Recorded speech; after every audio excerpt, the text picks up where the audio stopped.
Así que una vez que el juez dicta el auto declaratorio de concurso, esto es una sentencia que declara abierto el concurso de acreedores de una persona determinada, se producen una serie de efectos.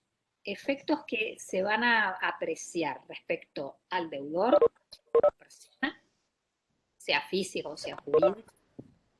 Efectos que se van a apreciar respecto de los acreedores que van a participar en ese concurso, ¿sí? Y también efectos que se van a apreciar respecto de los créditos de esos acreedores, que vienen a ser la obligación que tiene el deudor que cumplir.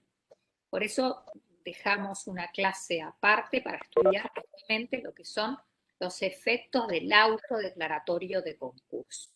Para poder estudiarlo mejor y que no sea tan engorroso, voy a compartir con ustedes una presentación que ya la hemos visto.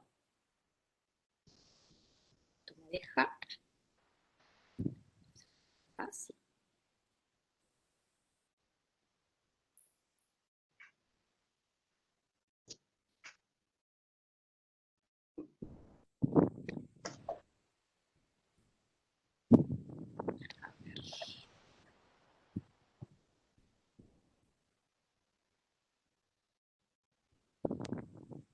No, esta no.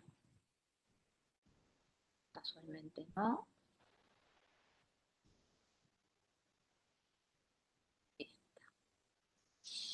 Esta, ¿la ven? Esta que ya hemos visto, solo que nos vamos a saltear unas partes que, por supuesto, ya pasamos. Voy a manejar desde acá para que sea más sencillo. En realidad, esto no se ve o no debería verse, pero a mí me queda más cómodo para verlo con ustedes, porque así directamente elijo las que quiero mostrarles. Si quieren, miren esto. Solicitud del concurso, para refrescar lo que vieron con Daniela. Legitimados, quienes pueden solicitar el concurso, el propio deudor. Tienen ahí la referencia. Sería voluntaria. Claro, bueno, de eso después nosotros vamos a repasar de nuevo todo esto en la clase de repaso, ¿sí? Esto todo lo vieron con Dan. Simplemente estoy pasando por encima. Cuando llega el juez lo que mira es que se junten estos dos elementos, el presupuesto subjetivo y el objetivo. Acá volvemos a ver lo que vieron conmigo, más lo que dieron también con Daniela. Presupuesto subjetivo lo volvemos a ver otra vez. Y esto lo vieron conmigo también, ¿sí? Lo estudiamos con mucha profundidad, la definición de estado de insolvencia. Verán que yo pongo un color diferente la palabra estado para que recuerden que no hay insolvencia cuando hay una mera transitoriedad en el incumplimiento de obligaciones. No hay insolvencia por incumplimiento de obligaciones, ¿sí? Es impotencia. Presunciones, que ya las vimos, ya las estudiamos. Y ahora sí, empezamos la clase de hoy, que empieza acá. Una vez entonces que nos declararon en concurso, vienen una serie de efectos. Efectos que se dan, como ven, sobre el deudor y su patrimonio, sobre los acreedores y sobre los créditos. Hay tres tipos de efectos. ¿De acuerdo? Estamos en la placa número... y no ando haciendo demasiado por acá. Vamos a la primera.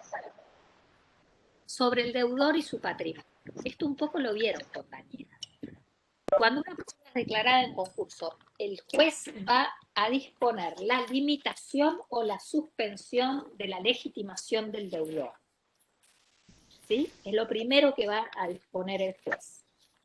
Para eso tenemos que ver el artículo 45, suspensión o limitación de la legitimación del deudor para disponer y obligar a la masa del concurso. ¿Se dan cuenta lo que significa esto, no? Por este problema de estar una persona en este estado de impotencia para cumplir con sus obligaciones, el juez lo que hace es o limitar o suspender la legitimación para disponer y obligar a la masa del concurso. Lo que normalmente uno tiene es la libre administración de sus bienes. A partir de la declaración de concurso se va a ver o limitado o suspendido. Cualquiera de las dos cosas, nada bueno. ¿Se dan cuenta de eso? Ahora, hay una diferencia entre limitación o suspensión de la legitimación para disponer y obligar a la masa del concurso. La masa del concurso se refiere a la cantidad de bienes que componen la masa activa del concurso. Quiere decir que el deudor no va a poder disponer de ninguno de los bienes que integran esa masa activa durante el tiempo que insuma el procedimiento. ¿Me entienden? ¿Sí? ¿Se entiende, chicos? En el caso de haber una suspensión, será nombrado un síndico que actuará por sí, y en el caso de la limitación, será un interventor y podrán conjuntamente tener la actividad. Bien. Vamos a razonar para que esto no sea un ejercicio de memoria. ¿Qué es más severo? ¿Una limitación o una suspensión? Una suspensión. Suspensión. Ahí está. Esto, acá de lo que se trata es de tener al deudor con la cuerda cortita, más o menos cortita. Es como si tuviéramos a un perro agarrado de la correa, más o menos cortito, pero siempre agarrado. Si miramos el criterio que toma el juez para determinar cuándo corresponde la limitación o cuándo la suspensión, enseguida vamos a razonar fácilmente cuándo se da un caso y cuándo el otro. Los casos de suspensión, evidentemente, quiere decir usted, durante el tiempo que insume el proceso, se va a ver suspendido en su legitimación para disponer y obligar a la masa activa del concurso, o sea, lo mando a guardar, lo mando para su casa. Y de otra manera, puedo decir a usted, en este caso, que no es tan grave, le limito su legitimación para disponer de la masa activa del concurso. ¿Sí? Entonces, en el primer caso, en el caso en que suspendo, voy a nombrarle una persona que acompañe al deudor a desarrollar la actividad comercial. ¿Cómo se va a llamar esta persona Un que síndico. acompaña? No. Si estoy en una limitación. Si limito es un interventor. Pensé que hablaba de la suspensión. No. Si lo voy a acompañar, nombro un interventor. Ahí tengo a ese perro, lo tengo atado, pero estoy dando cierto oxígeno. Porque son situaciones donde evidentemente el activo es suficiente para pagar el pasivo. Pero no ha sido un genio el deudor, no ha sido bueno porque si no, no hubiera caído en insolvencia. O sea, estamos en estado de insolvencia. Pero de alguna forma hay suficiente dinero y bienes como para solventar la masa pasiva, ¿no? Digamos que este señor necesita un correctivo, necesita alguien que lo acompañe a tomar determinadas decisiones, así que el juez, en este caso, le limita la capacidad, o mejor dicho, como dice la ley, la legitimación para disponer y obligar a la masa activa, a la masa del concurso. En este caso, le limita la legitimación y le nombra un interventor. Ahora, ya cuando la cuestión es más complicada cuando las obligaciones superan ampliamente los activos del deudor, cuando ciertamente la situación no da para mayor, para otra solución. Ahí el juez lo que entiende es que hay que cortarle mucho esa cadena, hay que ajustarlo, traerlo más apretado, y ahí lo que hace es nombrarle a alguien que, digamos, lo desplace. Y entonces esa actividad va a seguir siendo llevada adelante, porque no se olviden que la ley no quiere que de ninguna manera se cierre la actividad. De hecho, vean que lo último que se quiere es la clausura de la actividad comercial, el artículo 44, ¿sí? Dice, la declaración judicial del concurso no implica el cese o la clausura de la actividad del deudor, salvo que el juez lo disponga. Cosa que puede suceder, pero no es lo primero. Eso sucedía en el régimen del Código de Comercio. En el régimen del Código de Comercio era ciertamente esto. Primero se clausuraba la actividad comercial y después, ¿me escuchan? ¿Sí?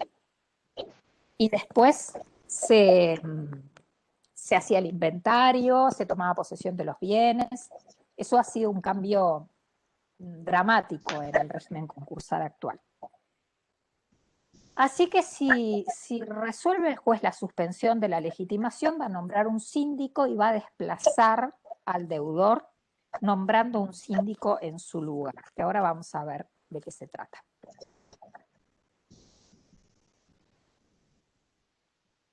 Hablemos de la limitación. ¿En qué casos? Y bueno, en casos, primero vean que tienen que hacer esta suma, ¿no? Se tiene que tratar de un concurso voluntario. Eso ya lo vieron. ¿Cuándo el concurso es voluntario? Profe, Sí. perdón, me perdí. ¿En la suspensión es interventor? No, en la limitación es interventor. Vea esa plaquita. No, En la suspensión es síndico. entonces recién dimos síndico. En realidad les nombré los dos. Ah, ta. Tenemos que Profe, distinguirlos. Sí. no, perdón, pensé que iba a seguir. Iba a responder la pregunta del concurso voluntario, que era cuando lo denuncia el propio deudor. A ver. Ahí está. El concurso es voluntario cuando lo pide el propio deudor, artículo 11.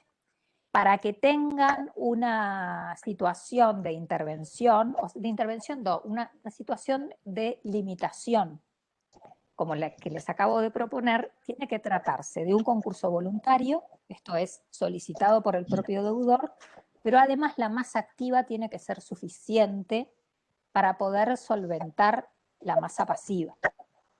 Figúrense la situación, pónganla digamos, en razonamiento. Yo pido mi propio concurso y además tengo suficientes bienes como para pagar a mis acreedores. Entonces, evidentemente, si bien estoy en estado de insolvencia, no soy un lujito, ¿no? Porque estoy en estado de insolvencia, he sido declarada en concurso, de hecho, pero lo he pedido yo, o sea que sumemos, que lo he pedido yo y que tengo suficientes bienes como para pagar a mis acreedores. Si el legislador entiende que me he comportado bien, he cumplido con la carga de declarar mi concurso, estoy anticipándome prontamente, utilizando los medios legales para solucionar mi situación de mi estado de insolvencia. ¿Qué ventajas tiene que yo pida el concurso? Bueno, para empezar, sufrir solo limitaciones. Esto es lo primero, ¿no? Me van a nombrar entonces un interventor. Solo sufro limitaciones en lo que es mi legitimación para disponer de la masa activa, que ahora vamos a ver en qué consisten. Así que no me van a mandar para mi casa, no me van a sacar del negocio. Yo voy a seguir participando de la administración del negocio en alguna medida. Voy a decir por ahora participando, para no jugármela respecto a ver qué es lo que yo hago como yo sigo siendo, por supuesto, la dueña del negocio, pero bueno, vamos a ver qué hago. Pero por lo pronto no me mandaron para mi casa. Van a ver además que como sucede siempre que cualquier persona pide concurso, va a haber unos efectos que me van a favorecer, que es la moratoria provisional. En realidad me favorecen, pida el concurso el acreedor o lo pida yo. Eso lo vamos a ver ahora enseguidita. Y les diré que también me favorece el pedir el concurso yo en lo que será luego el incidente de calificación, que es muy importante, porque el incidente de calificación es una instancia que se abre o cuando se decreta la liquidación o cuando se resuelve la liquidación o cuando se aprueba un convenio, pero claro, hay una posibilidad de que no se abra si yo soy la que pide el concurso. Es una posibilidad. O sea, cada vez que un concurso lo piden los acreedores, esa posibilidad se desvanece. Lo que pasa es que, ya les digo, es una posibilidad. Vamos a ver luego los demás elementos del incidente de calificación. Sumado a que además, si yo pido el concurso, también evito una presunción relativa de culpabilidad en este incidente de calificación, porque estoy demostrándole al juez que evidentemente no tengo ninguna, les diría, ningún signo de culpa o de dolo en mi insolvencia, ¿no? Estoy actuando de muy buena fe. Así que esas son las bondades de pedir el concurso, ¿no? El solo sufrir limitaciones en la legitimación para disponer de la masa del concurso, las bondades de la moratoria provisional, que igualmente las voy a obtener aunque la pida el concurso un tercero, y en el incidente de calificación que tengo la posibilidad de que no se me abra el incidente y tengo la presunción favorable de evitar la presunción de culpabilidad. Eso sin duda son las cosas buenas de pedir un concurso, que es un detalle importante, es una pregunta que yo les voy a hacer, porque el cliente les va a preguntar, y doctor, ¿qué obtengo de bueno si pido el concurso? Porque el deudor les va a preguntar, ¿pido el concurso o no? O ustedes tienen que preguntarse si es bueno que el cliente pida el concurso. Primera cosa que nos tenemos que preguntar. Bueno, los beneficios son estos tres. Y muchas veces la verdad es que pedir el concurso no beneficia. Beneficia al deudor solo en estos aspectos, al acreedor no, justamente. Porque al acreedor vamos a ver que no lo beneficia. Tengan esto en mente. Así que, ¿les queda claro lo de la limitación? Lo que yo no quiero es que se lo aprendan de memoria. Vean, en una situación de concurso voluntario, pidiendo yo el concurso y con una masa activa suficiente, ¿no? Se justifica una persona que, digamos, participe conmigo en la administración. ¿Les queda claro? ¿Lo ven? ¿Sí, chiquilines? Sí. Bien. Ahora, ¿saben que la ley, en este artículo, porque realmente no quiero que lo aprendan de memoria, porque después la memoria los traiciona. En el artículo 45, vean en el punto 2 del artículo 45, donde habla de las facultades del interventor, dice, en los demás casos se limitará la legitimación del deudor para disponer y obligar a la masa y se designará un interventor que coadministrará los bienes conjuntamente con el mismo. Entonces, eso la verdad es que evidentemente el legislador dice que el interventor coadministra. Bueno, la verdad es que el interventor no coadministra nada, porque coadministrar quiere decir que el interventor toma decisiones junto con el empresario, junto con el titular de la empresa, vamos a hablar correctamente. Supongamos que nombran a Pablo interventor en mi concurso. Yo soy la deudora, la dueña de, vamos a suponer que soy dueña de una panadería, ¿tá? Y Pablo es el interventor. Si él coadministra conmigo, quiere decir que tiene que ir a la panadería conmigo todos los días y tiene que acompañarme a abrir la panadería, a estar en la panadería, a atender a los proveedores. Hay que pagarle a los proveedores, necesito a Pablo para que firme los cheques conmigo. Hay que pagar a los empleados a fin de mes, necesito a Pablo para que firme los cheques de los pagos de los empleados. ¿Me entienden? Porque eso es administrar. Y si él coadministra, quiere decir que tiene que hacer todo eso conmigo. Y eso es una completa locura. El problema es que en la práctica crea un problema muy grande porque los bancos, particularmente el Banco República, no entiende que eso no puede funcionar así, porque se imaginarán que obviamente Pablo, interventor, no va a la panadería conmigo. ¿Sí? O sea, Pablo es un abogado o un contador que es designado interventor de una lista de interventores y síndicos concursales que tiene la Suprema Corte de Justicia. Van a tener una clase del Estatuto del Interventor que les va a dar Carlos el viernes, que les va a explicar las facultades y demás. Y obviamente el hombre tiene un montón de procesos de estos. Él no puede ir a mi panadería, a la fábrica de papel de otro, al tambo en San José. No funciona así. Lo que en realidad es Pablo es un abogado, conoce el proceso y de lo que se ocupa es...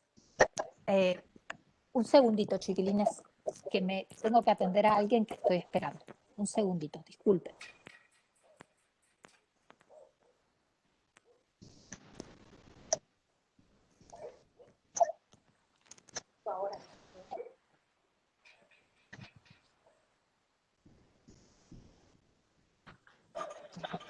Raquel, tenés el micrófono prendido.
Ya estoy, chiquilines, disculpen, que pasa que se me rompió el portón de casa y estaba esperando a alguien para que lo arreglara. Bueno, así que el interventor, en definitiva, es una persona que es un abogado o un contador. Entonces, la ley cuando dice coadministra, la verdad que crea una confusión importante, un problema importantísimo, porque ya les digo, por ejemplo, el banco pretende, no acepta, la situación es esta. Yo tengo la panadería, las cuentas bancarias están a nombre de la panadería, ¿sí? Y en el contrato yo soy la que está autorizada a firmar. Y claro, luego cuando van los cheques, cuando se entera el banco de que estoy en concurso de acreedores, no me acepta mis cheques. Por aquello que yo les decía, que cuando veo un cheque firmado por un fallido, por una persona declarada en concurso, perdón, no los quiere pagar. ¿Qué quiere? La firma de Pablo. Pero yo no puedo estar pidiéndole a Pablo que me firme los cheques para pagar cada cosa de la panadería, cada viene el proveedor de la harina, del dulce de membrillo, del dulce de leche. No le puedo estar pidiendo al interventor que me esté firmando cada cheque. Eso es una interpretación propia de quien no sabe cómo funciona un procedimiento concursal. Y ese problema lo tienen los interventores todo el tiempo con los bancos. ¿Me entienden? ¿Se entendió, chiquilines? Sí, lo que Profe, usted antes de Sí. irse dijo, el interventor no coadministra, sino que se preocupa de, y ahí quedamos, como que iba a decir un El poco más inter- atrás en el y estatuto ahí del quedaron, interventor y eso. ahí está, miren esto. El interventor tiene en definitiva dos funciones que yo quiero que vean especialmente en la ley. Tiene operaciones, tiene dos funciones. Una es controlar. ¿Y qué es controlar? ¿A qué les suena controlar? Si yo les digo, les voy a controlar. ¿Que le chequee los libros? No, me gustó chequear, pero ¿eso es antes o después que hacen las cosas? ¿El control se hace antes o después que uno hizo algo? Después, Se revisa la situación. Después, ahí está, 47.2. Ustedes esta presi la bajan y la miran, y se hacen su propio esquemita. A mí me facilita mucho porque la ley es muy extensa y muy complicada. 47.2 tienen las facultades del interventor. Ya Carlos les va a dar esto, pero en realidad es muy fácil. Dice, el interventor lo que hace es controlar las operaciones ordinarias del giro. ¿Cuáles son las operaciones ordinarias del giro? Las que hace todo el tiempo, ¿no? En la panadería, pagar a los proveedores, pagar a los empleados, pagar, comprar, vender, todo lo que hace una panadería normalmente. Lo que hace siempre, 47.2. Ordinarias del giro, las cuales serán revisadas por bajo el control del interventor. O sea que yo las hago y después que las hice, Pablo me las controla. Eso es lo que no entienden los banqueros. Ahí entramos en unos problemas, porque imagínense que después no funciona si yo le tengo que ir a pedir al interventor que me apruebe cosas del giro antes. O sea, los tiempos del comercio no son los tiempos de esta gente. Entonces, esto está bien en la ley, pero hay que saber interpretar la palabra control. Quiere decir que, claro, cuando yo termino las operaciones, me controla el interventor para que yo haga todo bien. No se olviden que yo soy una persona que estoy en este problema de estado de impotencia en el cumplimiento de las obligaciones. No soy un brujito, ¿no? Si bien pedí concurso y tengo una masa activa suficiente, pero igual necesito correa. Entonces, bueno, las operaciones ordinarias del giro, digamos que las debo llevar a que me las controle el interventor. Y luego, ciertas operaciones, 47.1, requieren que el interventor me las autorice. ¿Qué querrá decir que me las autorice?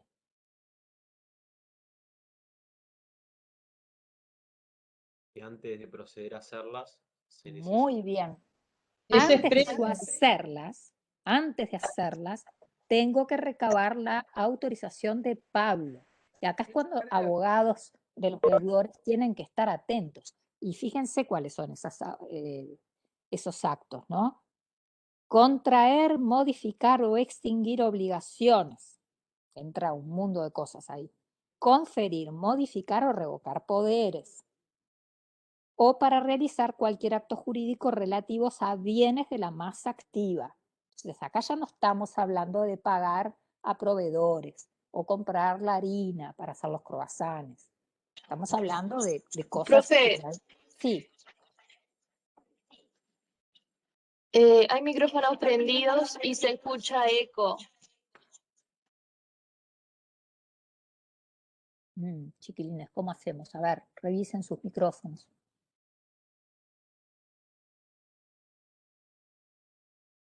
¿Ahora mejoró? Profe, Sí. entonces el interventor lo que hace es como una supervisión, digamos. Bueno, Sería vean, eso, en vez de tiene dos funciones. Él tiene, justamente, tiene facultades de control en las operaciones ordinarias del giro, lo si usted quiere supervisión, ¿sí? Y luego tiene facultades de autorización de las operaciones que están en el 47, numeral 1, que tienen que sabérselas, ¿sí? Contraer, modificar o extinguir obligaciones, conferir, modificar o revocar poderes y realizar cualquier acto jurídico relativo a bienes de la masa activa. Para nosotros los abogados es muy importante porque pónganse por un minuto ahora en mí, que hagan cuenta que son mis abogados. Yo no sé nada, yo soy una panadera y a mí se me ocurre enajenar el establecimiento comercial. ¿Qué les parece? ¿Tengo que pedirle autorización a Pablo, mi interventor? Y más bien, ¿no? Yo digo, ¿no? Cierta autonomía, ¿verdad? Es decir, ¿Cómo, Ismael? Que pierde cierta autonomía, cierta libertad en todo lo que Y es la sí, parte tengo la de... correa puesta, Ismael. Tengo el collar puesto con correa. Y me tiene Pasa Pablo que, agarrada.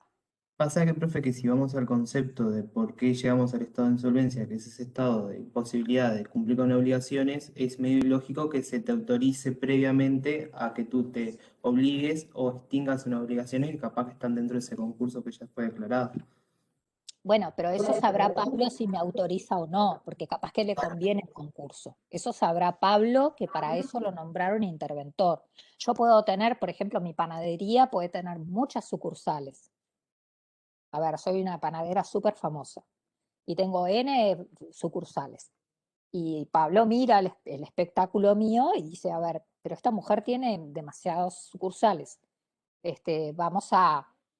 Y le digo incluso, yo no soy tan descerebrada, le digo, Pablo, mi sucursal en Punta del Este, ahora con esto de la pandemia, la verdad no le vendo un croissant a nadie. Entonces, y tengo un comprador. ¿Qué tal si la vendemos? Y le pido autorización. Y probablemente Pablo me diga, tiene razón, este es un muy buen plan. Porque ahí incluso le conviene al concurso, le conviene a mis acreedores que yo enriquezca la masa activa con dinero proveniente de esa enajenación. ¿Sí? Profe, Ujú. una consulta. ¿No se establece qué pasa en el caso de que incumpla o no está en este artículo? ¿Que incumpla quién? Que se incumpla con pedir la autorización y actúe igual. Bueno, sí, claro, esto es una norma de carácter, lo que hace es nulo. O ¿No sea, le no dice el puede, no final del puede. artículo eso, profe? Ujú. Sí, creo ¿Serán que sí. ineficaces ahí?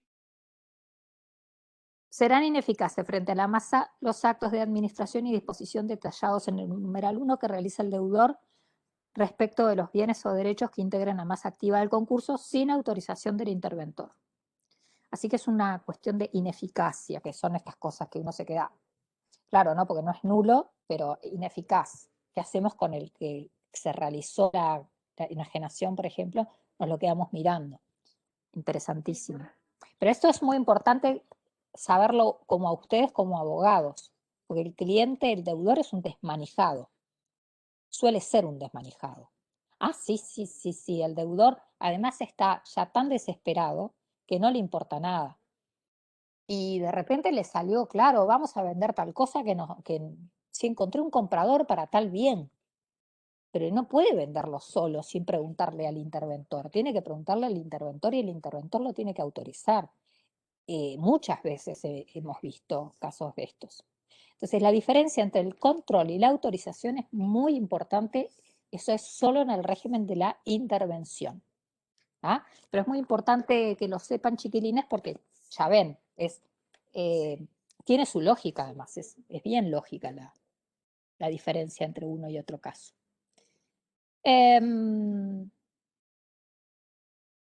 La suspensión, vamos al caso más grave. Acá ya suspender implica enviar a la casa al titular de la empresa o al comerciante, ¿no? Está suspendido en esa legitimación para disponer y obligar a la masa del concurso, artículo 45, numeral 2. Y eso solo ocurre cuando el concurso es necesario, cuando lo piden otros legitimados que no sea el deudor, o aún en caso de que sea voluntario, si hay un activo insuficiente. ¿De acuerdo? Ya es un caso, pónganse, vamos a variar la situación.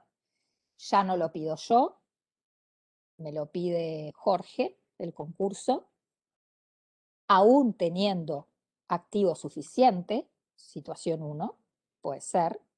Yo tengo activo suficiente para pagar a mis acreedores, pero Jorge igual me pide el concurso. Ahí puede suceder que yo hasta me oponga a la declaración de concurso, ¿se acuerdan? Yo ahí, por ejemplo, Jorge me puede pedir el concurso y yo decirle, no, Jorge, ¿por qué? Si yo tengo activo suficiente para pagar a mis acreedores, yo no estoy en estado de impotencia en el cumplimiento de mis obligaciones. Yo no le pago porque no tengo ganas de pagarle porque no me gusta su cara. Ahora, eso podría suceder, nunca lo vi. En general, cuando el tercero pide el concurso, se suma además que hay un activo insuficiente. Siempre pasa que el activo es insuficiente. Nunca vi un concurso con activo suficiente, jamás. Salvo que después por unas tejesmanejes de la contabilidad venga a aparecer un activo suficiente, pero por la vía de eliminar obligaciones en realidad, básicamente. No porque haya dinero realmente. Y la otra hipótesis es el concurso voluntario, de nuevo, pedido por mí, pero con un activo insuficiente. Bueno, ahí lo vuelvo a pedir yo, muy bien de mi parte, mucha buena fe, pero no tengo dinero ni bienes suficientes para pagar a los acreedores. Ahí igualmente el activo es insuficiente, no tengo más arreglo. Definitivamente ahí, si no hay activo, conclusión, si no hay activo suficiente, siempre van a tener una situación de suspensión y de la legitimación para disponer de la masa activa del concurso. ¿De acuerdo? ¿Les queda claro?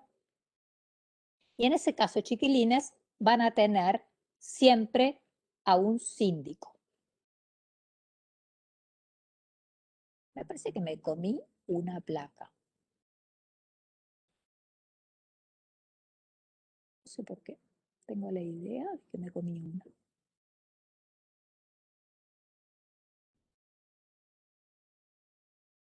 Ah, no, es que esto me quedó fuera de foco. Acá. Y acá entonces ven, sí, están en esta situación de suspensión, sí, ahí caen en la designación de un síndico y el síndico lo que produce es el desplazamiento de la administración del titular. Ahí sí, yo me voy para mi casa y la panadería va a ser administrada por el síndico. El síndico acá lo que hace en la práctica que se hace es nombrar a un administrador, porque Pablo, les digo, es un contador o es un abogado, no va a ir a la panadería, lo que hace uno es nombrar a alguien que justamente sepa de administración, porque le permite la ley de concursos nombrar auxiliares. Entonces lo que hacemos es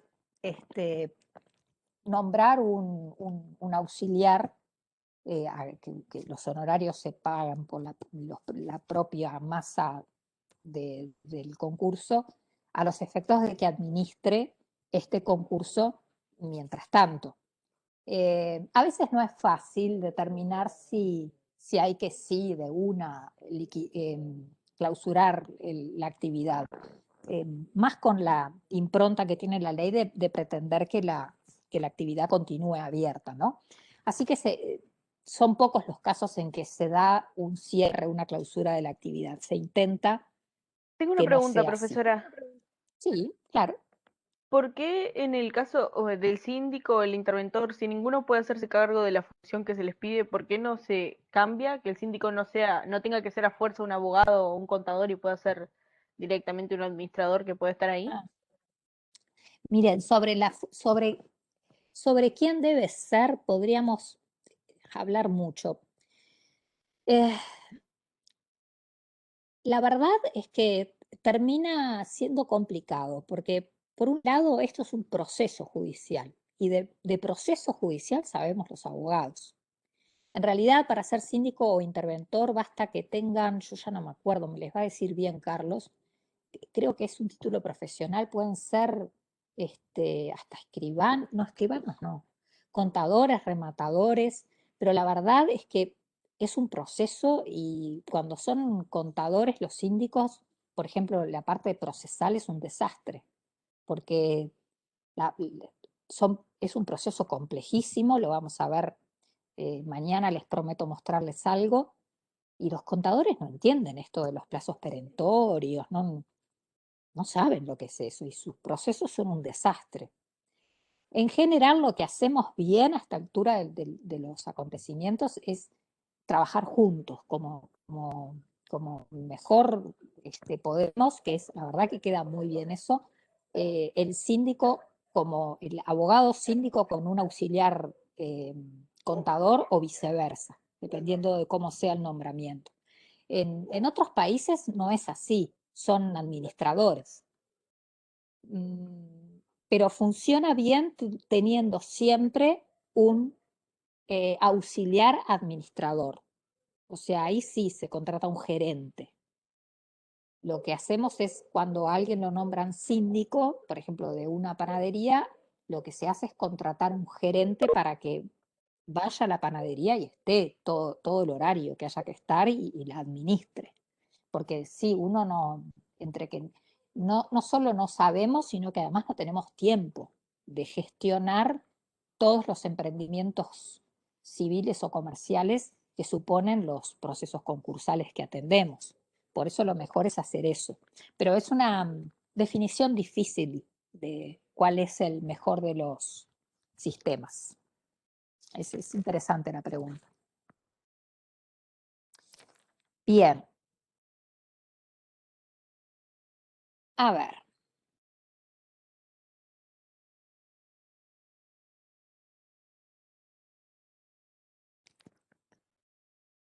Estamos en menos cuarto.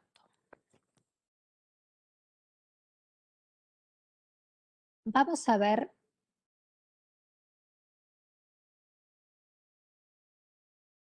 sobre los créditos. Rapidito y así los dejo irse al recreo.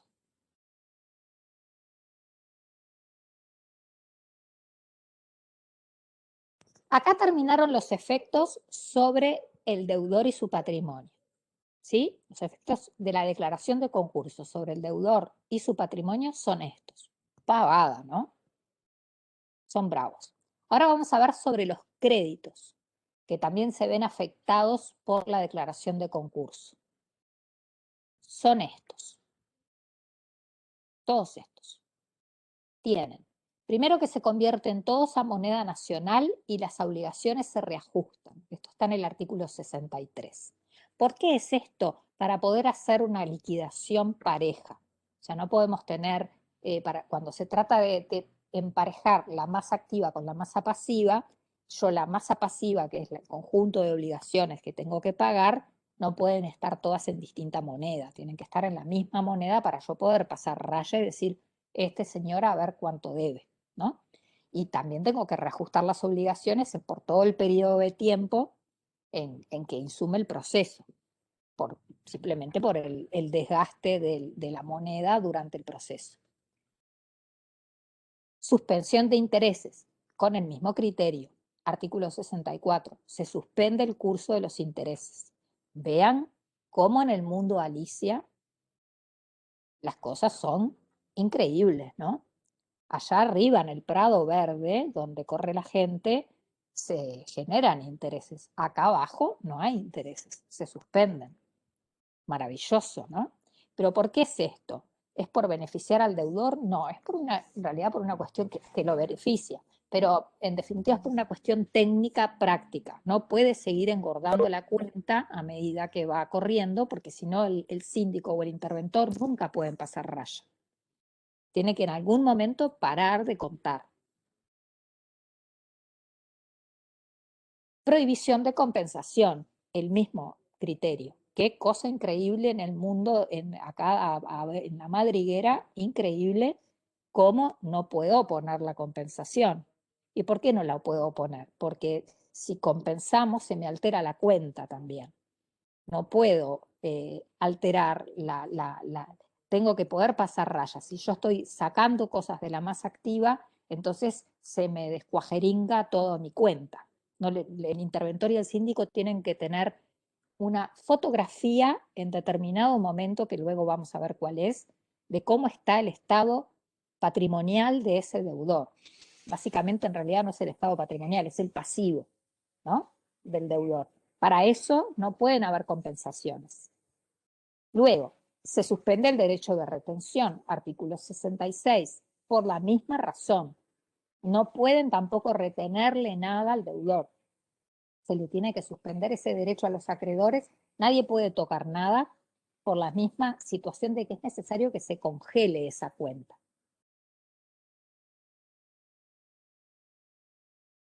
Y se suspende la prescripción y la caducidad, nada menos, porque no se puede agredir ni se puede perder ningún derecho mientras estamos en este periodo. Es como si quedara todo en suspenso. Mientras estamos acá abajo, es como si uno estuviera en una especie de nadando en una piscina de gelatina, ¿no? Queda todo en menos movimiento. Mientras estamos acá abajo, no hay prescripciones ni caducidad, artículo 67. Este estadio de concurso tiene un principio y un fin. El principio es la declaración de concurso. El fin es la clausura o la suspensión del procedimiento por el juez, que no se da nunca, que es terrible, pero nunca sucede. Debería, teóricamente sí, pero en la práctica raramente se da. Profe. Chicos, vamos a... Sí, disculpe. Perdón, ¿puede repetir el principio y el fin de nuevo? Claro, el comienzo, eso lo vamos a ver, ya les digo, cuando les muestre mi diabólico esquemita, van a ver la madriguera con sus múltiples corredores, pero todo esto que estamos viendo ocurre desde la declaración del concurso, artículo 19, y termina en la clausura del procedimiento, que no me acuerdo cuándo es, ya les busco.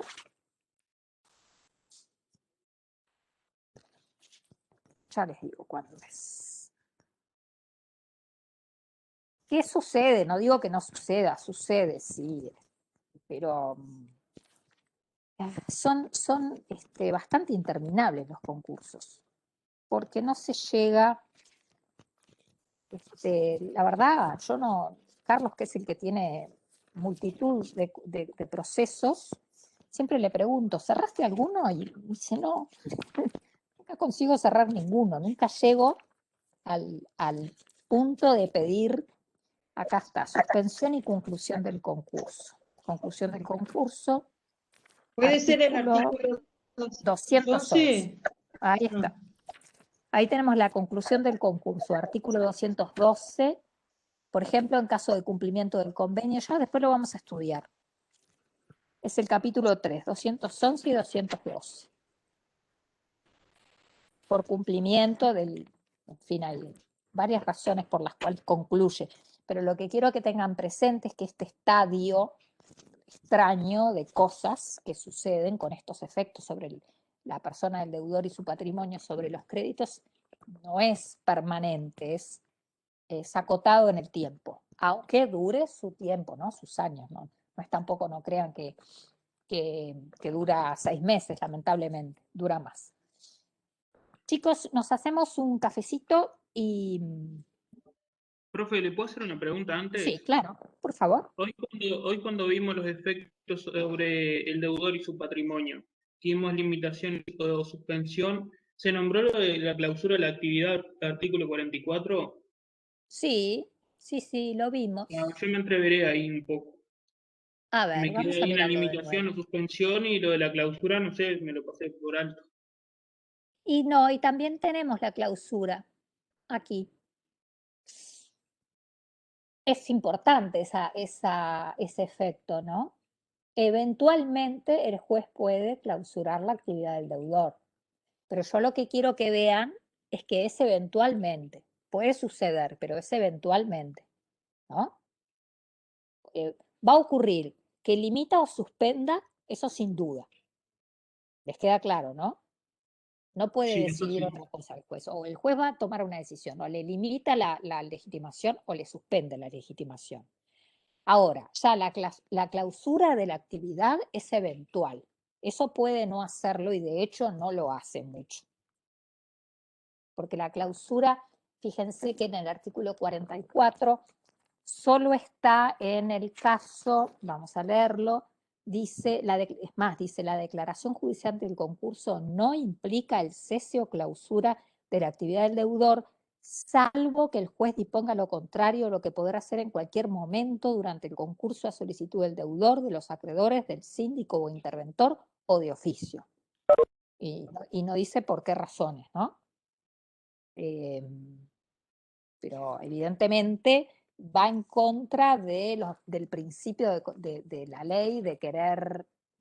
Es decir, que no hay un tal principio de conservación de nada, la ley no quiere conservar nada, es muy discutible eso, yo lo discuto montones.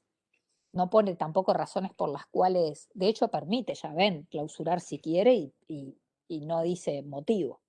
Ahora, lo que dice salvo, ¿no? O sea que se ve que es evidentemente no quiere que sea lo que primero el juez decida. Dice, no se puede clausurar salvo. Pero puede pasar que clausuren la actividad perfectamente. ¿Ah, chicos? Impecable, Los gracias. dejo unos minutitos y volvemos. Dejo acá esto donde estamos, no toco nada para que no se nos estropee.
Ah, sí.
pierna tu mamá.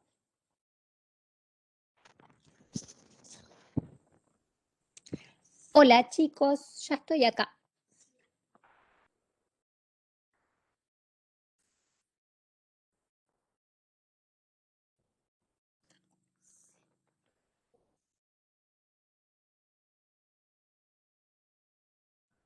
Volvemos entonces. Hola Ismael. Tengo a dos señores arreglando el portón, por eso estoy con un ojo puesto en la ventana. Bueno, Está bien. ¿hasta acá vamos bien? ¿Esto lo entendieron? Sí, profe. Sí, por ahora viene bárbaro. Buenas. Bueno, ahora vamos a ver una cosa que es medio, es lo más importante, pero también espero que lo puedan entender. Igual lo vamos a volver a repetir y demás. Y para eso tengo también esta ayudita que me hice para que les sea más fácil. Vimos efectos de la declaración del concurso, que es una sentencia la declaración de concurso. El juez dice, declaras en concurso a Ismael Techera. Nómbrase síndico, según el caso, ¿no? Quien haya pedido el concurso y la ecuación activo-pasivo decide si es síndico o es interventor, si necesitan suspender la legitimación de Ismael o si necesitan limitarla, ¿no? Y en función de eso va a nombrar a Pablo, pero le va a dar las facultades de interventor o de síndico, ¿no? De hecho, uno de los talleres que tienen ustedes es a jugar a redactar el auto declaratorio de concurso. El auto declaratorio de concurso es la resolución judicial por la cual se declara el concurso de acreedores, que en realidad jurídicamente es una sentencia, ¿no? Es el hito principal, es un mojón importante a partir del cual empieza el proceso de acreedores, el proceso de concurso. Entonces, vimos que tiene efectos sobre el deudor y su patrimonio. Ahí estamos viendo a Ismael como persona y su patrimonio. Vimos también el efecto sobre sus créditos, que es esto que está aquí. Y ahora vamos a ver este bloque grande acá, que es sobre los acreedores, que es lo que me quedó pendiente. Sobre los acreedores, el efecto principal es algo que se llama la moratoria provisional. Está regulado en el artículo 60 de la ley y es la clásica pregunta de examen. Yo creo que toda la vida, a mí me la preguntaron cuando yo estudiaba en Comercial Segundo, me acuerdo el doctor Saúl Pérez, la pregunta que me hizo fue moratoria provisional. ¿Qué es la moratoria provisional? Bueno, jurídicamente, ¿qué es la moratoria provisional? Es un efecto del auto de declaración de concurso sobre los acreedores, ¿no? O sea, jurídicamente la moratoria provisional es una consecuencia de la declaración de concurso de acreedores, porque como vimos acá, como verán, ahí la tienen, es un efecto, ¿ven? De la declaración de concurso. Entonces, la moratoria provisional es en definitiva un efecto del auto declaratorio de concurso, que afecta a los acreedores, básicamente. ¿Y en qué los afecta? Los afecta en que a los acreedores les va a modificar grandemente el ejercicio de sus derechos para cobrar sus créditos. Vieron que los acreedores tienen el derecho de cobrar todo lo que se les debe y puntualmente, ¿no? Y en el mundo normal, en la pradera verde, donde corre la gente tranquila, en la ejecución individual, el acreedor tiene derecho a demandar a su deudor, a trabar embargos y en función del orden de los embargos trabados, ejecutar. Si, por ejemplo, un acreedor hipotecario, ser el primer acreedor hipotecario, hipotecante, ejecutar primero. y que se le cobre, se le pague todo. Y si uno es un acreedor embargante, ejecutar el embargo, ¿no? Y que se le pague todo lo que se le debe. Esa es la ley del acreedor, porque el acreedor tiene, de acuerdo a las normas generales del derecho, el derecho a que se le pague todo lo que se le debe y que se le pague en tiempo. Y si no se le paga en tiempo, dice la ley que hay que pagarle incluso los intereses, más los daños y los perjuicios que se le causaron por haberle pagado si se demoró.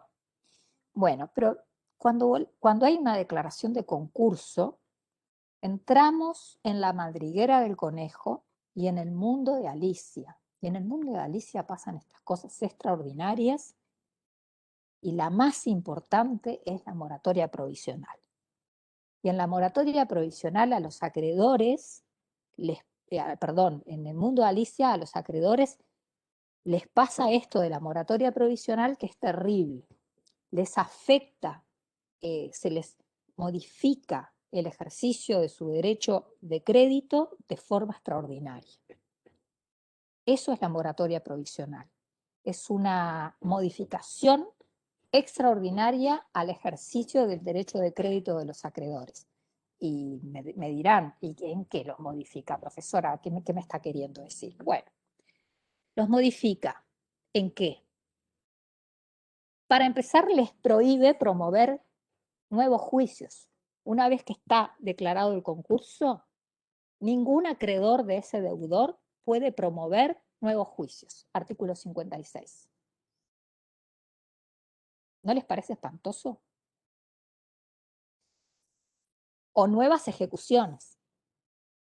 O sea que no pueden, una vez que a Ismael lo declararon en concurso, todo esto, chicos, está en la ley. Y luego lo pueden leer, yo quiero que lo entiendan. Ismael fue declarado en concurso, lo declaró Mauricio en concurso. Una vez que está declarado en concurso, el día, ¿qué es hoy? ¿Qué día estamos? A 21 de abril. A partir del 21 de abril a Ismael no se le pueden promover nuevos juicios, ¿sí? O no se le pueden promover nuevas ejecuciones. Eso es la moratoria provisional. Por eso el cartel de stop. Primera cosa que quiere decir la moratoria provisional. O sea que si tiene Ismael un acreedor que tiene derecho a demandarlo, ya le están alterando el ejercicio de su legítimo derecho a cobrar, que es impidiéndole la demanda.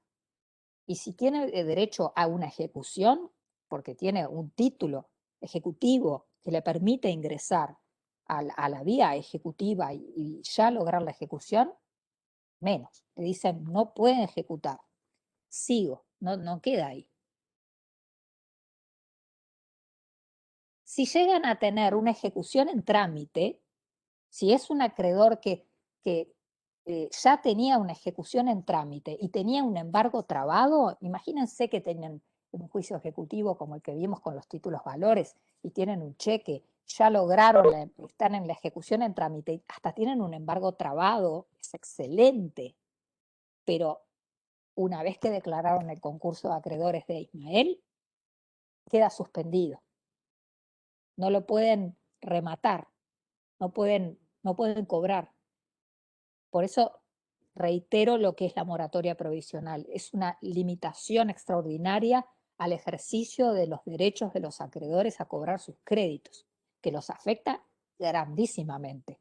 Les prohíbe iniciar juicios, les suspende los ya iniciados, las ejecuciones en trámites, los embargos trabados. ¿Lo ven? Artículos 60.2 y 59. Así que vamos a repasar. Prohibición de promover nuevos juicios o nuevas ejecuciones. Porque acá estamos hablando de cualquier juicio, ¿no? Y acá, ejecuciones. Un paso más. Si yo tengo ejecuciones en trámite o embargos trabados, me los suspenden. Esto es crítico, es espantoso. Es la peor noticia del mundo. Cuando sean abogados y estén con la fecha de remate y les vengan a decir ay, el deudor fue declarado en concurso, se van a querer tirar de un 10º piso. Es espantoso. Continuidad de los procesos judiciales de conocimiento o arbitrales. Estos siguen, ¿sí? Los procesos judiciales de conocimiento, los que no son ejecutivos, permanecen, o los arbitrales, que es la justicia, digámosle, privada, la que se somete a procesos arbitrales, pero quedan detenidos cuando se va a llegar a la sentencia, o el laudo, cuando estamos hablando del proceso arbitral, queda firme. Porque de cualquier manera lo que no se puede hacer es agredir el patrimonio de Ismael. Por eso cuando es momento de pagar, ahí otra vez nos dejan detenido el cobro. La idea de la moratoria provisional es evitar al acreedor cobrar, porque lo que quiere evitar el legislador concursal es justamente que la masa activa desaparezca. Y la manera de evitarlo es impidiendo a los acreedores cobrar. ¿Me entienden? ¿Cómo van con esto? Que es difícil. Bien, profe. O ¿Quieren que sea, repita algo? yo le encuentro razón en el sentido de que se le impide a uno o a un particular cobrar una deuda particular para luego de liquidar el activo todo, todos los acreedores cobren en proporción como habíamos estudiado, ¿no? Bueno, lo que acá pone el legislador es lo siguiente, dice, priorizo el crédito en sentido como principio de protección del crédito, con C mayúscula, al interés de los acreedores particulares. Entonces, hace padecer la desgracia a los acreedores individuales. Y por eso el proceso es colectivo, ¿no? Dice, habiendo un procedimiento concursal, los intereses particulares de los acreedores me tienen sin cuidado, dice el legislador. Entonces las ejecuciones individuales dejan de ser importantes para mí y yo ya no las protejo más. Pasan a ser unos individuos que para mí no son interesantes. Priorizo el interés del crédito, lo que es para la sociedad el crédito, y por eso necesito que a los efectos de que este deudor pueda pagar a sus acreedores, aunque sea menos, es necesario sacrificar las ejecuciones individuales. ¿Se entendió? ¿Cuál es la razón de la moratoria provisional? Y uno, la verdad que analizado así puede decir, bueno, está bien. El legislador saben que ciertamente no, su horizonte no es siempre la justicia, porque esto es de lo más injusto, ¿no? Acá evidentemente no es justo, porque Ismael tiene un montón de acreedores, incluso gente que ha sido muy diligente, que tiene embargos trabados, acreedores que fueron rápidos como una liebre, y a los que les están mandando guardar los expedientes, una desgracia realmente, ¿no? Y después tiene un montón de acreedores, inclusive que se durmieron, que no iniciaron ninguna demanda de nada, y sin embargo se están viendo beneficiados con esta moratoria provisional. Porque si ustedes lo miran bien, gracias a la moratoria provisional, es como si salieran los... Yo siempre pienso, esto de la moratoria provisional provoca una suerte de carrera de fondo en los acreedores, ¿no? Los acreedores salen a correr y algunos son más rápidos que otros. Algunos acreedores son más diligentes, corren más rápido, logran embargar antes a Ismael y van, pero despegados. Y otros son más lentongos y son más despistados y están últimos en esa carrera. Pero si llega a haber una declaración de concurso, de golpe los mandan a todos, hayan o no, no importa, todos de nuevo a la posición 1. No importa cuán rápido Profesora, corrió. Sí, yo entiendo que la ley busca priorizar el crédito, Pero en este caso no crea como una cierta inseguridad jurídica para los acreedores, es decir, ¿por qué yo le voy a dar un crédito a una persona que tal vez tiene un montón de acreedores y mañana no puedo cobrar ni la décima parte? No termina Bueno, pero como no cumpliendo la función que busca. pero cuando uno va a dar préstamos, lo primero que mira es que esa persona no esté en concurso de acreedores. Yo no le voy a dar crédito a una persona que esté con un concurso declarado. El concurso, muy bien la pregunta. El concurso de acreedores se declara por el juez, se publica en el diario oficial y se registra en el Registro Nacional de Comercio. Entonces ahí yo ya sé que esa persona está declarada en concurso y obviamente es insolvente. Toda persona declarada en concurso está en estado de insolvencia. Eso es importantísimo aprenderlo. Y a un insolvente yo no le voy a prestar plata. Bien, no, yo me No va refería a en realidad devolver. como al general, es decir, a cualquier persona que va a una casa de cambio de crédito a pedir un crédito que mañana no va a poder pagar, por ejemplo. Sí, pero ¿cómo sabemos Y eso? claro, ese es el problema. Este proceso busca priorizar el crédito, pero al final el acreedor es el que más damnificado sale. O sea, Sí, demasiado me puede parece ser. a mi ¿Saben que la criterio. moratoria provisional estuvo siempre en todos los sistemas? Algo que hizo bien la ley es dejar el nombre. O sea, el instrumento moratoria provisional, esto de tener las ejecuciones individuales, prohibir el inicio de nuevos juicios, para eh, no, eh, no medrar, quiero decir, no desvalijar, si quieren, la masa activa, es una solución que está en todos los regímenes jurídicos concursales. Porque el proceso concursal se trata de poner en una balanza masa activa, masa pasiva, ¿no? Yo tengo todos estos bienes para pagar a estos acreedores. Ahora, si yo agredo la masa activa, esto es, me quedo sin bienes, yo no tengo nada para pagarle a los acreedores. Todo lo que sea agresión para la masa activa debe ser rechazado. Eso es lo que tiene en mente el legislador. Entonces, si yo permito la agresión de acreedores extraños al proceso concursal, como por ejemplo ejecuciones individuales, entonces el concurso no existe. No puede haber concurso si yo permito a los acreedores individuales venir a llevárseme dinero de aquí, de esta masa. Por eso está la moratoria provisional. Ahora, claro, me dirán, pero eso no genera inseguridad a la hora de otorgar créditos. Saben que en realidad no, porque toda la vida se supo que eso sucede y sin embargo conceden créditos. El riesgo de insolvencia es natural al comerciante, así como no es natural en nosotros, los consumidores, hasta ahora, en donde en realidad nuestro riesgo como consumidores lamentablemente es el sobreendeudamiento, que es una enfermedad que tenemos los consumidores hoy. ¿Privado? No era así antes. Sí, ¿quién me habla? Jorge. Jorge, ¿qué tal? Todo bien. Usted sabe que yo de que di obligaciones, ¿no? Y ahora con comercial y particularmente ahora donde estamos parados, yo siempre me puse a pensar si en el mundo de los comerciantes, eh, y por lo menos los comerciantes que manejan ciertos volúmenes, ¿no?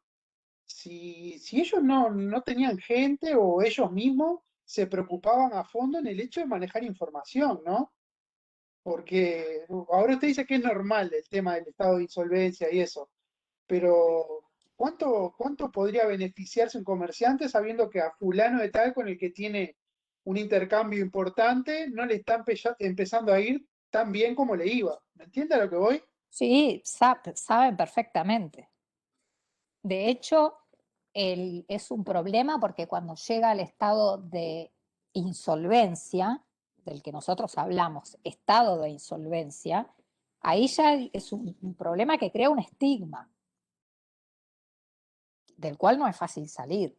Por eso la ley intenta que hayan fórmulas anteriores para poder evitar ese estado de insolvencia y de ahí vienen unas soluciones que se llaman preconcursales que nosotros vamos a estudiar. Pero lo que A ver, no es tal vez me expresé mal. Al empresario y al comerciante no le es natural la insolvencia, lo que le es natural es el riesgo, que para nosotros el riesgo de endeudamiento es natural. O sea, las personas que realizan actividades comerciales tienen asumido el riesgo de endeudamiento. ¿Por qué? Porque es con el endeudamiento, que es su forma natural de financiamiento, es la obtención del crédito. No tienen ellos dinero guardado, depositado, provisión de fondos, así no trabaja el comercio. El comercio trabaja siempre con endeudamientos progresivos y sistemáticos, pero a su vez con una cadena de pagos también sistemática. El problema es cuando esa se rompe y cuando hay un estado de endeudamiento. El estado de endeudamiento incluso, el asunto es cuando se percibe. Entonces, hay endeudamiento, es un estado normal, hay sobreendeudamiento cuando ya pasamos a una etapa en la que las obligaciones ya se están, digamos, haciendo insostenibles con una capacidad de pago corta, y ya hay insolvencia cuando eso es endémico, cuando no es un incumplimiento, sino es un estado permanente en el incumplimiento de las obligaciones. Cuando hay una suma de obligaciones que a corto plazo ya no se pueden pagar con los activos que yo recibo de la propia generación de dinero. Eso justifica, en definitiva, que el legislador a los acreedores de los procesos extra, digamos, fuera de lo que es el procedimiento concursal, les hagan padecer esta moratoria provisional. ¿Sí? Que les reitero, entonces es una medida que se toma sobre los acreedores y que consiste, de nuevo, en la prohibición de promover nuevos juicios. Una vez que una persona es declarada en concurso, ya no se le pueden promover nuevos juicios o nuevas ejecuciones. No se pueden, obligatoriamente se suspenden las ejecuciones en trámite y los embargos que están trabados también. Quedan suspendidos, no quiere decir que desaparezcan, quedan suspendidos. Cuando se termina el estado de concurso, se reinician. Y continúan los procesos judiciales o los de conocimiento, los de conocimiento o arbitrales, pero hasta la sentencia o el laudo firme. Hasta el momento de hacerlos efectivos. Ahí, otra vez, quedan suspendidos, ¿no? Porque la idea es que no se menoscabe la masa activa. Profe, La moratoria provisional es todo lo que tienen que saber de concursal. Es ¿Por qué fundamental. por qué esos otros acreedores no pueden entrar en el concurso, los que ya estaban, con acciones previas? Porque estas personas ya iniciaron acciones antes, ¿sí? O sea, el asunto es que ya iniciaron estas acciones, no pidieron el concurso. Iniciaron por ejemplo, la ejecución de un título valor y a los 7 meses le declararon el concurso al deudor. El deudor pidió su concurso o lo pidió otro acreedor el concurso de ese deudor. ¿Sí? Entonces, lo que le va a suceder es que va a quedar con el título ahí. Lo que tiene que hacer el síndico o el interventor es justamente ir a averiguar qué procesos tiene pendientes el deudor que entró en concurso. Y ahí se va a enterar que tiene juicios ejecutivos, por ejemplo, con juicios iniciados contra él. Ahí va a tener idea de cuál es la masa pasiva real. Ahí va a descubrir a estos juicios. Muy bien, Walter, su pregunta. Lo que tiene que hacer el síndico es justamente ir a la horda, que es la oficina en donde se ingresan todos los expedientes judiciales, y ahí van a ver, yo quiero saber qué juicios tiene Walter City, porque yo soy el síndico, y me van a decir juicio ejecutivo, el otro, aquel, acuya. Lo que tengo que hacer es avisar que la persona entró en concurso y traer al concurso esos juicios para pagar. ¿Sí? A eso iba, sí, sí está. Exactamente. Muy bien. Ahora, moratoria provisional. Pero lo desagradable de esto es que esto sería estupendo y ya de por sí alguno de ustedes hizo ver sobre un poco la injusticia de este asunto respecto de estos pobres acreedores que iniciaron el juicio ejecutivo, por ejemplo, y después se tuvieron que comer la suspensión de la ejecución y tan tristemente tienen que aguantarlo. Pero el asunto es que no todos los acreedores tienen que soportar esto de la moratoria provisional, ¿sí? Algunos soportan la moratoria y otros no. Los que soportan la moratoria provisional son los del artículo 55. Todos los acreedores del deudor, cualquiera sea su naturaleza, nacionalidad o domicilio, quedarán comprendidos en la masa pasiva del deudor, siendo representados por el síndico, que eso no es cierto, no son representados por el síndico, luego les va a explicar Carlos, o el interventor, y alcanzados por los efectos del concurso sin más excepciones que las establecidas por la ley. Se otorgará un tratamiento igualitario a todos los acreedores pertenecientes a una misma clase, y acá viene la espantosa frase, sin perjuicio de las excepciones expresamente previstas en la ley. O sea, que la moratoria provisional se aplica a todos los que forman la masa pasiva del concurso, pero ya sabemos que hay excepciones previstas en la ley. ¿A quiénes no se les aplica la moratoria provisional? A los que están en el artículo 60. Artículo 60 les dice: declarado el concurso, ningún acreedor podrá promover ejecución contra el deudor por créditos anteriores a la declaración. Las ejecuciones que se encuentran en trámite, así como los embargos que se hubieran trabado, quedarán en suspenso desde el momento de la declaración, procediendo a su acumulación al concurso, que es lo que preguntaba Walter. ¿Ah? Situación de los acreedores prendarios e hipotecarios. Vean esto, que me olvidé de ponerlo ahí. En el caso de los créditos prendarios e hipotecarios, la prohibición de promover ejecuciones y la suspensión de ejecuciones en curso caducará transcurrido 120 días desde la sentencia declaratoria del concurso.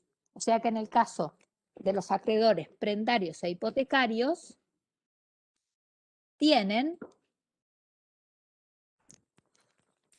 este plazo de 120 días, artículo 61, y hay que sumarle también la situación de los créditos laborales, artículo 62, que por eso les pongo una estrellita, porque son unos créditos que tienen un privilegio. Hipotecarios y prendarios son privilegiados especiales y los laborales son generales, digamos, de primer lugar, que tienen justamente un privilegio en este aspecto. Artículo 62. Después lo vamos a estudiar cuando estemos en la parte de liquidación. Los vamos a nombrar varias veces a estos acreedores, pero por lo pronto ya ven que para ellos la moratoria provisional les afecta en que es menos el tiempo que tienen de suspensión de sus ejecuciones, ¿no? No es tan importante el tema de la moratoria para ellos. 120 días es mucho menos. Luego dice el artículo 62 sobre los acreedores laborales, que la verdad que en esta ley han sido bastante beneficiados. Artículo 62.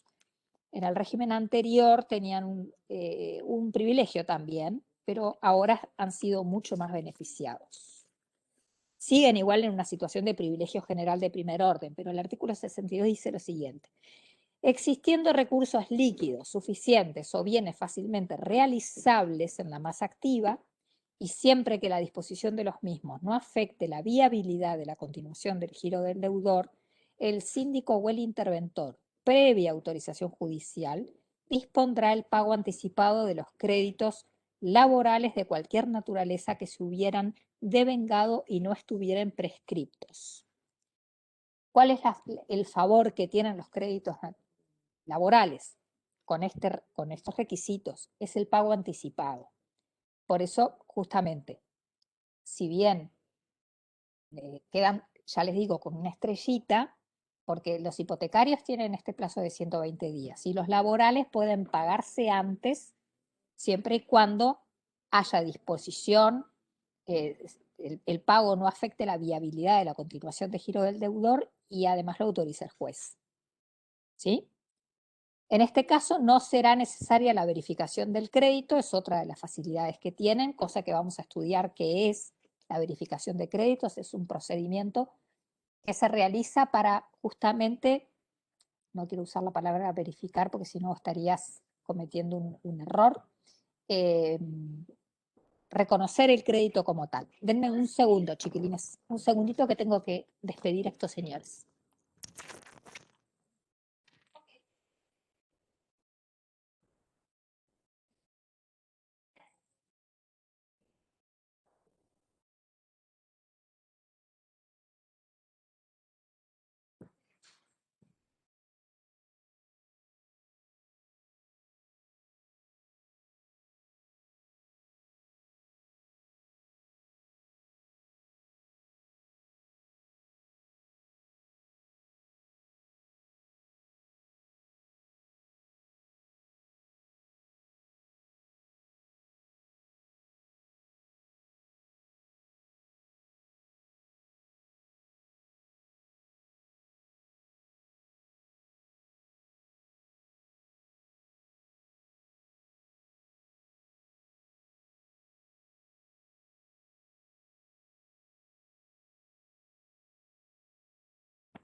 Muy bien, ya volví. Perdonen, chicos. Bueno, a ver, chiquilines. Una típica pregunta de examen es, ¿qué es la moratoria provisional? ¿Se animan a definirla?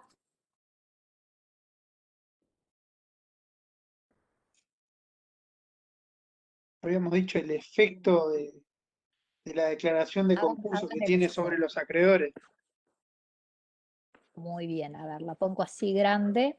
Efecto de la declaración de concurso sobre los acreedores, muy bien, Que y afecta que consiste en, ¿cómo seguirían? una afectación, que consiste en una afectación en la forma de ejercer su derecho, en el caso de los acreedores. Claro, ¿Es una Eh, modificación extraordinaria al ejercicio del cobro claro, del crédito a los acreedores? muy bien. Vean de definirlo jurídicamente primero como un efecto del auto de declaración de concurso, porque es lo que es. O sea, esto no aparece como un hongo, ¿no? Así ahora en otoño que estamos en época de hongos. Esto es, el juez declara el concurso, ¿no? Y una vez que declara el concurso, véanlo, está en el artículo 60.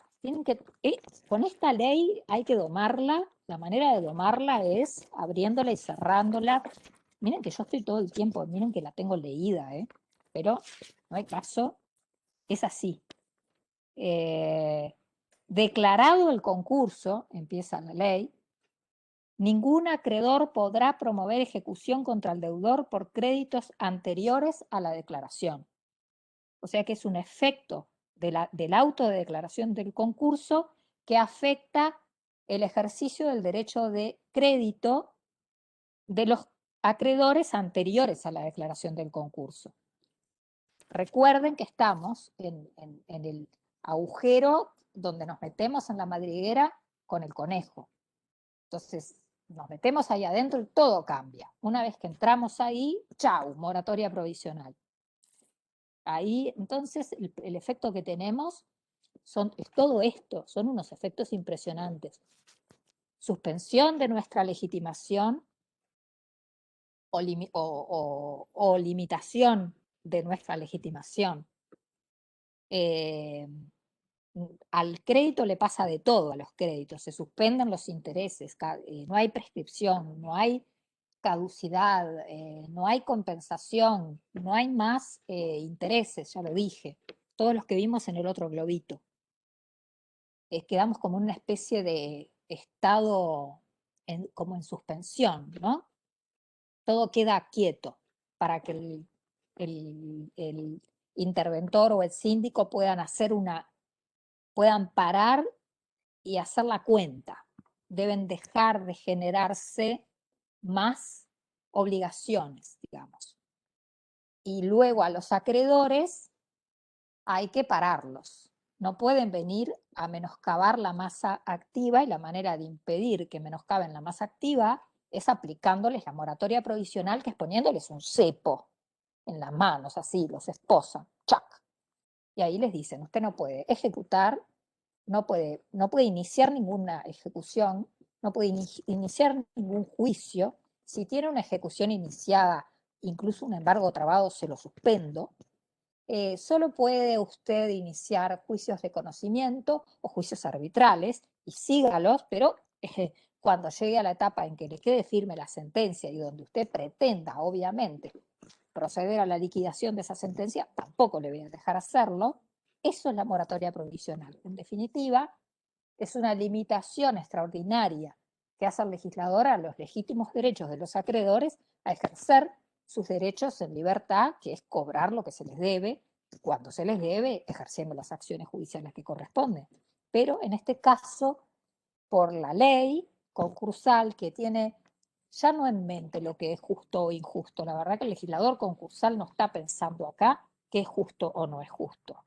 Acá el legislador concursal está pensando, creo yo, en la protección del crédito, y para eso necesita sanear la situación de estos deudores concursados, permitiendo que entren y salgan de un proceso concursal rápidamente, y no es precisamente con masas activas sin nada donde cobrarse, como lo logra. Entonces, por eso hace esto de la moratoria provisional. Pero, ¿cuál es la parte débil de su razonamiento? Que, por supuesto, hipotecarios y prendarios no sufren la moratoria provisional. Tienen este término de 120 días, ¿no? Ellos en realidad no lo sufren. Y los acreedores laborales, la verdad que tienen su cobro anticipado, que eso está bien, porque no se olviden que los acreedores laborales son personas que en definitiva vienen a sufrir mucho el tema empresarial, pues son de los acreedores, son muy castigados. Ahora, yo siempre también miro cuando tenemos que encarar el pago de los acreedores, siempre digo lo mismo. El proveedor de la harina es tan trabajador como el que está despachando los croissants. A veces cuando uno en la realidad a veces ve situaciones que lo despiertan, porque uno a veces piensa en los trabajadores y se imagina en los chicos que están detrás del mostrador en la panadería, en en la señora que amasa, en el pizzero, pero también es igualmente trabajador el empresario que, que, que tiene el molino, por ejemplo, que es un pequeño molino, o se estoy inventando, pero muchas veces los proveedores son dueños de pequeñas empresas que son gente como ustedes que trabajan, un señor, su esposa y un hijo, por ejemplo. Son igualmente trabajadores. Entonces, cuando uno tiene que hacerlo de la prioridad en los pagos, ve a veces esas dificultades para poder elegir. No estamos hablando siempre de grandes empresas. Los empresarios a veces son muy chiquitos, sobre todo porque por razones de tributación siempre se exigen la conformación de empresas. Entonces, a veces son niveles delicados de cruzar. En fin, pero eso es la moratoria provisional que tantas veces se les preguntan los exámenes y lo deben contestar. Primero jurídicamente aludiendo a que es un efecto del auto que declara el concurso, a quiénes afecta y luego qué efectos concretos tiene. ¿Ah? Ahí lo contestan bien. Tienen que mirar bien los artículos de la ley que tratan de la moratoria provisional. Chicos, ¿tienen alguna pregunta para hacerme?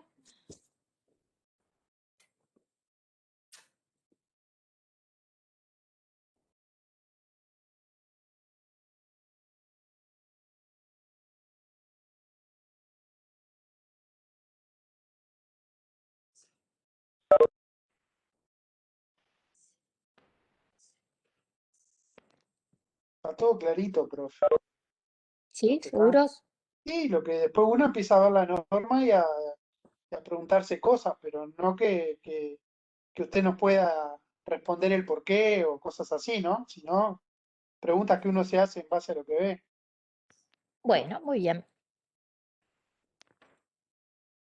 La clase que viene, vamos a ver el estatuto del síndico y del interventor, que básicamente es un paseo por toda la ley, porque el síndico y el interventor están en todos lados, salvo en la etapa de convenio, que no participan, no les importa, por suerte. Y yo mañana tengo ganas de hacer algo con el título valor que tenemos para corregir, pero ya después aprovechar esto que estamos haciendo para empezar a ver justamente el proceso de lejos. Y ya que tenemos un par de clases dadas, más 4 clases dadas con algún conocimiento teórico, que vayan viendo cómo se va desarrollando. No es la idea que se aprendan plazos porque se van a olvidar y además no tiene sentido. Yo no soy muy amiga de los plazos, pero sí que entiendan el tipo de proceso que es, ¿no? Y dónde algo empezamos, ya lo vimos, la primera clase vimos la fase preconcursal, la fase concursal que tiene 2 instancias. Bueno, ya lo he ido corrigiendo y complicando. Mañana se los muestro para que lo vean más en detalle. ¿Está? Chiquilines, nos vemos mañana entonces. Que pasen bien. Saludos. Saludos a todos. Nos vemos mañana. Adiós.